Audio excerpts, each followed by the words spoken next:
अपने मुल्क का नाम रोशन। हम संवारेंगे अपनी धरती की तकदीर।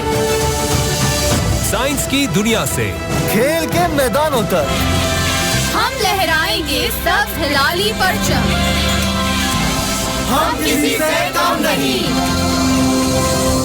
खुश आमदीद, यह है सुनो FM और अब हम अपने खुसूसी सेगमेंट हम किसी से कम नहीं में हैं, जो कि हर साल अगस्त में पाकिस्तान के वो नौजवान जो मुख्तलिफ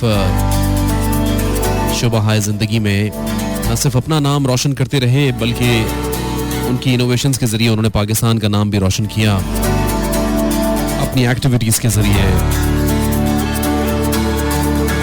पाकिस्तान के टैलेंटेड नौजवान, क्योंकि हमारे नौजवान ही हमारा फ्यूचर है। पाकिस्तान में 60% से ज़ायद आबादी नौजवानों पर मुश्तमिल है और जब हम बात करते हैं अपने नौजवानों की तो माशाल्लाह मल्टीटास्किंग, मल्टी टैलेंटेड नौजवान है।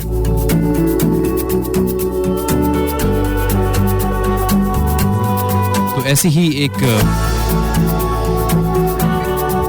बहुत ही एनर्जेटिक और यूनिक एक्टिविटी करने वाली ज़ीनत इरफान, जो कि पाकिस्तान की पहली फीमेल मोटरसाइकिलिस्ट हैं। और मुझे तो बड़ा अच्छा लगता है जब भी मैं इवन इस्लामाबाद में भी मैं या कराची में भी मैंने देखा कि जब ख़वातीन स्कूटी चलाती हैं, मुझे बड़ा क्यूट लगता है कि ख़वातीन स्कूटी पर बैठी हैं, अपने काम के लिए निकली हैं। अमूमन हमने ये देखा नहीं चूँकि ज़्यादा, वरना आप अगर जाएं तो हर जगह दुनिया भर में आपको दिखाई देगा कि ख़वातीन के लिए बाकायदा स्पेशल मोटरसाइकिल डिज़ाइन होती है और ख़ुसूसन जो स्कूटीज़ हैं वो बड़ी स्मार्ट स्कूटीज़ डिज़ाइन होती हैं और वो बड़े शौक से चलाती हैं। तो ज़ीनत ने अपना नाम अपनी यूनिक एक्टिविटी के जरिए बनाया और इन्हें फिर प्राइम मिनिस्टर पाकिस्तान जनाब इमरान खान साहब ने भी एक्नॉलेज किया। तो ज़ीनत इस वक्त मेरे साथ मौजूद हैं टेलीफोन लाइन पर। अस्सलाम वालेकुम, सुबह बखैर ज़ीनत, कैसे मिजाज आपके? वालेकुम सलाम, सुबह बखैर पाकिस्तान। मैं बहुत ठीक हूँ, दानिश आप कैसे हैं? मैं बिल्कुल ठीक हूँ और बहुत बहुत शुक्रिया कि आपने हमारे लिए वक्त निकाला। खुसूसन जो इस वक्त आपको नौजवान सुन रहे हैं और ऐसी बच्चियां, स्टूडेंट्स या ऐसी प्रोफेशनल खवातीन जो इस वक्त ऑफिस जाते हुए आपको सुन रही हैं, आप उन सब के लिए एक मोटिवेशन है। Thank you so much. मुझे याद है आज से 2 साल पहले भी आपने मुझे इसी सेगमेंट के लिए बुलाया था। जी हाँ, आज से याद है। एंड मेरे पास जितनी भी अपॉर्चुनिटी होती है जो अपनी स्टोरी बता सकूं, इंस्पायर कर सकूं, तो मैं कभी भी उस अपॉर्चुनिटी को मिस नहीं करती हूँ। तो मैं बहुत खुश हूँ आज आपके शो में आने के लिए। बहुत बहुत शुक्रिया। तो मैं चाहूंगा कि आप अपनी कहानी अपनी जुबानी थोड़ी सी कुछ बताइए, फिर हम आगे चलेंगे। कहानी ऐसी है कि हर कहानी का आगाज जो होता है वो ख्वाब से होता है। इंसान ख्वाब देखता है और ऐसे ही ख्वाब मेरे वालिद साहब ने देखा था। सही। और जो मेरे वालिद साहब थे वो बहुत जल्दी ही वफात पा गए थे दुनिया से। और इसलिए उनकी जो ख्वाब था बेसिकली कि वो पूरी दुनिया का चक्कर लगाए बाइक के ऊपर और वो अपनी जिंदगी जिए और डिफरेंट ममालिक को देखे।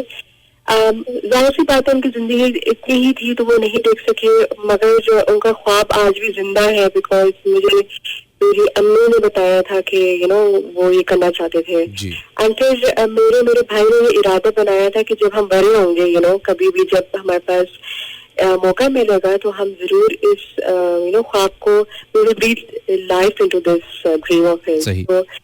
फिर हमने ऐसे इरादा तो इंसान कर लेता है, लेकिन कुछ हमारे जिंदगी के हालात भी ऐसे पैदा हो गए कि जैसे कॉलेज जाना था तो कम्यूट नहीं थी, हमारे पास फाइनेंशियल प्रॉब्लम्स बहुत थी। मेरी हम एक सिंगल मदर थी, वो काम नहीं कर रही थी, तो मुझे कम्यूटिंग में बहुत मसला आ रहा था। और मैं ये बात कर रही हूँ आज से 5-6 साल पहले की, जब हमारे पास ये कैब सर्विसेज नहीं थी। तो उसकी वजह से फिर मेरे जो मामू थे एक्चुअली उनका ये आइडिया था कि आप क्यों नहीं बाइक खरीद लेते हो, एक छोटी सी आप बाइक खरीद दो। तो सुल्तान जो मेरा भाई है वो बाइक खुद भी चलाए और सिखाए भी। तो मेरी अम्मी ने भी कहा हाँ तुम खुद भी सीखो, जैद को भी सिखाओ। तो वो एक मेरी अम्मी ने इंकरेज किया मेरे भाई को, मेरे भाई ने भी बल्कि खुद इंकरेज किया। और जैसे ही वो एक आसानी के मैंने सीखी, फिर मुझे बाद में रियलाइज हुआ कि मेरे अब्बू का भी ख्वाब था। I remember my father also wanted you know.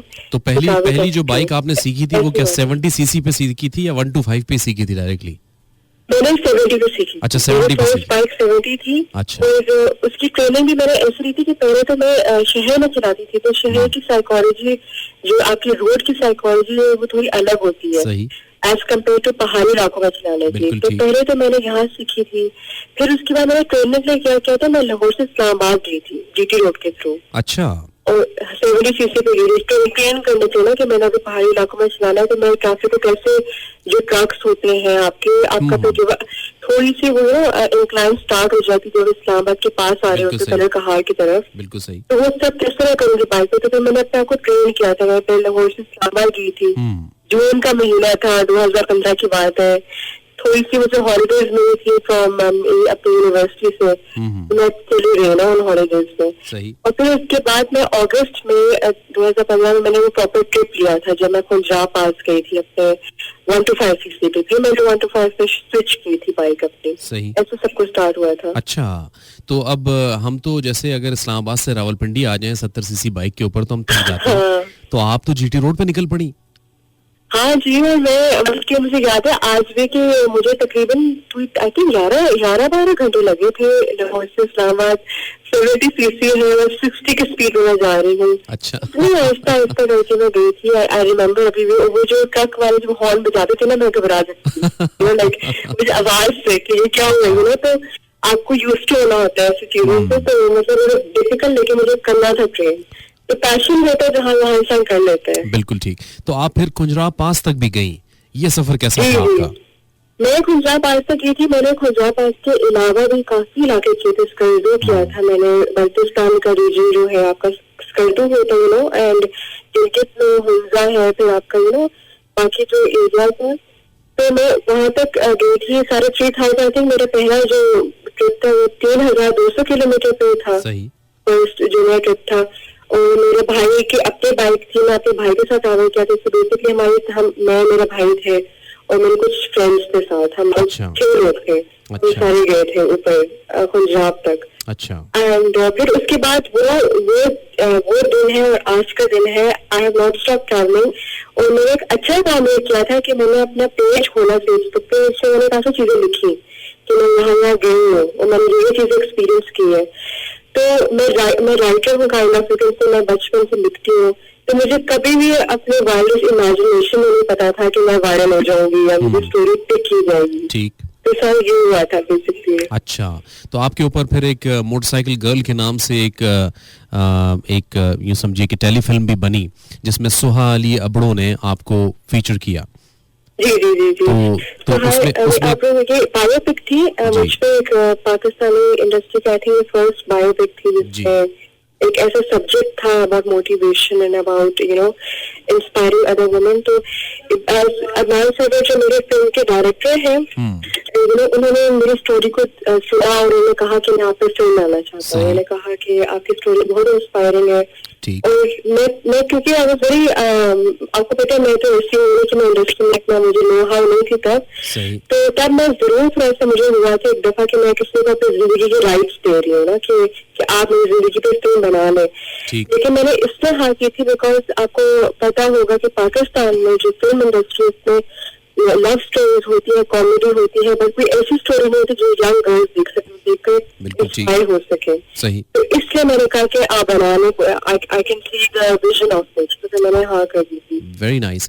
अब ये बताइए कि आपने जिस मोटरसाइकिल पर सफर किया, मैं तस्वीर में देख सकता हूँ कि वो 125 मोटरसाइकिल थी जिस पर आप गुजरात पास तक चली गई।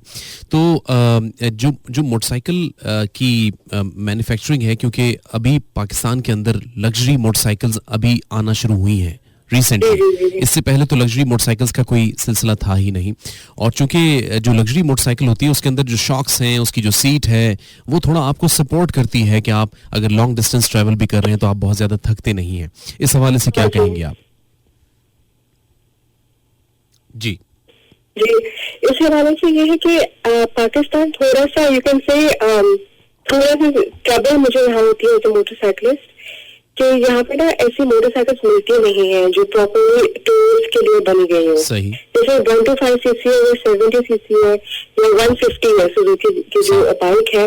ये जो सारी मोटरसाइकिल्स है ना, ये motorcycles are only for city, ये सिर्फ ओनली फॉर सिटी कम्यूट के हैं। लेकिन जो बड़ी मोटरसाइकिल्स है, आजकल चाइनीज मोटरसाइकिल्स भी है मार्केट में, काफी ज्यादा आ रही है। तो ये बाइक्स जो है ऑल्दो थोड़ी चीप है, लेकिन हमें फिर भी इसमें भी मुझे जो थोड़ा सा एक्सपीरियंस हुआ था, मैं केपी गई थी एक मोटरसाइकिल पे, तो चाइनीज बाइक है 250 CC, it's a taken 250 CC से कहते हैं। उसमें भी बहुत मस्त प्ले थे। अच्छा, ठीक। हमारी एक्चुअली जब तक हमारी बल्कि मैं चाहूंगी कि इस रेडियो चैनल के थ्रू मेरा मैसेज भी पहुंचेगा, जब तक हमारे कस्टमर्स जो है स्पेशली नहीं वर्क करते टुवर्ड्स दिस कि हमारे जो प्रॉपर एक पूरा segment of our industry automobiles का टैक्सेस है और इतना कुछ होता है, इसलिए से हम इससे रेवेन्यू अफोर्ड कर पाते हैं बड़ी बाइक। बिल्कुल ठीक। इसलिए मैं जैसे अभी हम 125 उन्हीं बाइक्स पर जा रही हूँ, बिकॉज अफोर्डेबल नहीं है जो बड़ी बाइक्स है लग्जरी। तो अभी हम देखते हैं अक्सर जो है ना बैकपैक ट्रिप्स जा रहे होते हैं और उन्होंने बहुत अच्छा सा अपना सिस्टम पीछे बैग एक लगाया हुआ होता है और उनकी बाइक्स भी बड़ी जबरदस्त होती हैं और इवन वो अपने हेलमेट के अंदर कैमरा भी फिट करके लेके जाते हैं। तो आप अब प्लान करती हैं कि कोई ऐसा ट्रिप भी करेंगी आप? हाँ जी, बल्कि मैं ऐसी टिप्स करती हूँ। मतलब मेरे कैमरा में मुझसे मेरा भाई होता है, मेरा भाई एक्चुअल फिल्म मेकर, तो वो मुझे फिल्म करता है ऑन द गो। और ऐसे ट्रिप्स हम लोग करते रहते हैं। हमारे ट्रिप्स के स्टाइल्स वो डिफरेंट होते हैं, जरूरी नहीं है कि हम हमेशा बाइक पर ही हो। हम कभी कभी ऐसे भी करते हैं कि हम बाइक्स को अपना पार करके हाइक करते हैं। अच्छा। हमने डिफरेंट हाइक्स भी करनी शुरू कर दी, तो it's a mixture of biking and hiking. Alright. Biking और हाइकिंग का मिक्सचर होता है कि आप बाइक करके कहीं जाओ किसी वैली में, और फिर आप ऑफ कोर्स बाइक आगे नहीं लेके जा सकते क्योंकि वो सिर्फ पैदल ट्रैक होते हैं। तो ऐसे भी केस है, फॉर एग्जाम्पल मैंने स्पे खाल लेके हुए हर पख्तूनख्वा में, और मैंने खरखरी झील की हुई है। ये सारे जो ट्रैक्स हैं कुछ जीप एक्सेस हैं और कुछ पैदल है, तो ये मिक्सचर हम करते रहते हैं ऐसे एक्सपीरियंस। जीनत, बहुत बहुत शुक्रिया। और मैं चाहूँगा कि आप ज़रूर मोटिवेशन के लिए हमारे जो सुनने वाले हैं उनके लिए कोई पैगाम दीजिए, और एज अ स्पोर्ट आप ये जो बाइकिंग और हाइकिंग है इसको एज अ स्पोर्ट और इसकी प्रमोशन के लिए आप क्या कर रही हैं ये भी बताइए। पहले तो है ये मेरी सबसे बड़ी अचीवमेंट जो रिसेंट हुई यही थी कि जो हमारे प्राइम मिनिस्टर है पाकिस्तान के इमरान खान ने मुझे एक्नॉलेज किया। तो आई फील ये मेरा एक स्टेपिंग स्टोन है टुवर्ड्स एक विजन, कि मेरा जो विजन है कि मैं चाहती हूँ कि मैं पाकिस्तान को एज नंबर 1 डेस्टिनेशन देखूँ, टूरिस्ट डेस्टिनेशन। उसके लिए मैं कुछ चंद काम कर रही हूँ। जैसे फॉर एग्जाम्पल मैं इस वक्त एक ऐसी सब्जेक्ट में कोर्स ले रही हूँ, उसका नाम है क्लाउड कंप्यूटिंग, एंड प्लस मैं एक एजेंसी के साथ काम करने लगी हूँ, मैं कर रही हूँ, इट्स कॉल्ड डेस्टिनेशन पाकिस्तान। तो हम चाह रहे हैं, हम लोग ग्रुप ऑफ यंगस्टर्स, हम लोग जैसे सारे होते हैं बेसिकली, हम यंगस्टर्स हैं, तो हम सिर्फ कंप्लेन करने के बजाय कि टूरिज्म में ये होना चाहिए, ऐसे होना चाहिए, हम सोल्यूशंस क्रिएट कर लें थ्रू टेक्नोलॉजी, तो डिफरेंट एप्स ऑल्सो। तो इन द फ्यूचर में मैं ऐसे कंट्रीब्यूट करूंगी, क्योंकि बाइक तो इंसान चला लेता है, लेकिन ऑफ कोर्स मैं इसको as a I am using my biking कि मैं स्पॉन्सरशिप ढूंढ सकूं और फिर मैं अपने पाकिस्तान को कंट्रीब्यूट कर सकूं। लाइक पाकिस्तान के मैं जितना भी पाकिस्तान कर सकती हूँ, मेरे जितने पावर होगा मैं कर रही हूँ। बस करंटली ये चल रहा है। Very good. और हम आपके लिए दुआगो हैं कि आप पाकिस्तान का नाम और रोशन करें, और ख़ुसूसन ये स्पोर्ट चूँकि पाकिस्तान में अभी इतना ज़्यादा पॉपुलर नहीं है, आप जितना ज़्यादा इसको अच्छा प्रमोट करेंगी, जितना ज़्यादा आप इसको और ज़्यादा सोशल मीडिया पर वायरल करेंगी, तो उससे ज़्यादा पाकिस्तान की भी इमेज बिल्डिंग होगी इंशाल्लाह, इंशाल्लाह ज़रूर। और जीनत, मैं आपको एक कॉम्प्लीमेंट देता जाऊँ कि रेडियो के लिहाज से आपकी आवाज़ बहुत अच्छी है। अच्छा, नहीं होता। You must give a try. मेरी उर्दू कमजोर है, बहुत कमजोर है, मैं ट्राई करती हूँ। उर्दू को हम मजबूत कर देंगे आपकी, लेकिन यह है कि आपको you must give a try. और आप चूंकि इतना मोटरसाइकिल पर इतना कुछ घूमी हुई हैं, तो आपके पास काफ़ी सारा कंटेंट भी होगा घूमने फिरने के हवाले से। तो अब मैं चाहूँगा कि अभी मैं सेगमेंट क्लोज कर रहा हूँ और इसका नाम है हम किसी से कम नहीं। तो ये आप इसको टैग करेंगी, आप ब्रेक लेंगी, खुद ही खुदा हाफिज कहेंगी आप। वैसे मैं एंड में एक मैसेज जरूर देना चाहूंगी, ऐसे कर दूंगा फिर जी। हाँ, मैसेज देते हुए मैं आपको अपना माइक्रोफोन हवाले कर रहा हूँ। अब आपके पास मेरा प्रोग्राम है, अब आप क्लोज करें इस सेगमेंट को। कैसे करेंगे आप? मैं ये कहूंगी कि जो इंसान होता है ना, जो ख्वाब होते हैं वो सिर्फ इंसान देखता है, वो कोई मर्द औरत नहीं देखता। जो इंसान है वो ख्वाबों से जिंदा रहता है, वो ख्वाब उसे I think be alive because of dreams. So चाहे आप मर्द हैं या औरत हैं, अगर आप एक औरत है और आपको लगता है कि आप ख्वाब नहीं देख सकती क्योंकि आपको जेंडर स्टीरियोटाइप है या पाकिस्तान में रह रही है, तो आप ये याद रखें कि आप किसी से कम नहीं है, और अगर एक आदमी है तो उसको एम्पावर और सपोर्ट करना चाहिए उस औरत को. तो that makes us both together, तो इससे हम किसी से कम नहीं है. So I just hope and pray that we become better citizens of Pakistan. Thank you very much Zeenat Irfan, बहुत बहुत शुक्रिया आपके वक्त का, बहुत शुक्रिया. Thank you so much. अल्लाह हाफिज. ये थी ज़ीनत इरफान. और ऐसे ही नौजवान पाकिस्तान की शान है, पहचान है. देखिए मोटरसाइकिल पर निकल पड़ी पंजाब पास तक. हम इस्लामाबाद से रावलपिंडी आते हैं मोटरसाइकिल पे, तो हम कहते हैं ओ मोटरसाइकिल पे सफर कर लिया, थक गए. या कराची में आप चले जाएं नाज़िमाबाद से लेकर टावर तक मोटरसाइकिल पर, तो आप कहते हैं कि हम थक गए हैं. तो ये पैशन होता है, और पैशन आपको थकने नहीं देता. जब भी आप थकना महसूस करते हैं तो इसका मतलब है कि आपके पैशन में कहीं ना कहीं कुछ हर्डल्स आने शुरू हो गए हैं, कोई परेशानी है जिसकी वजह से आप अपने पैशन को सही मायनों में लेके चल नहीं पा रहे. तो अपने पैशन को मत मरने दें, क्योंकि इस पैशन की वजह से ही आपके अंदर एक जिंदगी रहती है, जुस्तजू रहती है, लगन रहती है. तो पाकिस्तानी नौजवान किसी से कम नहीं.